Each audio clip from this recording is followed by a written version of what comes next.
examples of what we've been doing with our clients. As I said before, my previous company started out with investment research, and we helped our clients find better opportunities.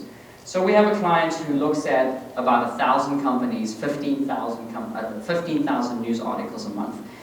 And their analysts have taught the system using our proprietary technology that overlays these other technology tools to personalize the way that they teach the system to read the news articles on a daily basis and identify companies that are exhibiting positive signals, pre-expansion signals that they call them, of potential investments that are interesting to them. So that's where we started out, because we've got 15 years of experience in that space.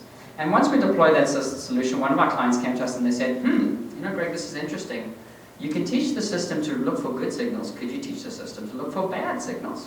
At which point we said, well, wait a second. We don't really know what you mean. Why don't you teach the system and have your analysts teach the system to look for bad signals?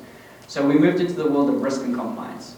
So there's a client which is invested in, through other managers and their own direct investments, they're invested in about 10,000 companies at any point in time.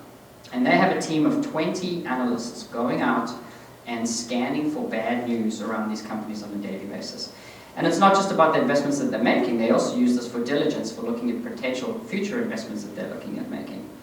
And their problem was, right now, who can go and Google 10,000 companies? You could have hundreds of people and you still wouldn't get to 10,000 companies on a frequent basis.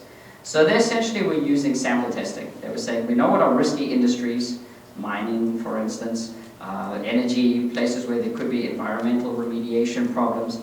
We know where are risky regions in the world where there's political instability, or maybe there isn't such of a sophisticated financial system in place. So essentially they were looking at about 1,000 companies a quarter. So over a year, maybe 40 to 45% of their portfolio, which is obviously pretty risky.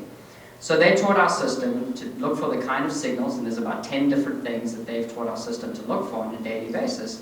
And essentially we're now profiling 10,000 companies a week. So we may not get everything, but the chance of us missing something and getting it the next week is a lot better than their current process.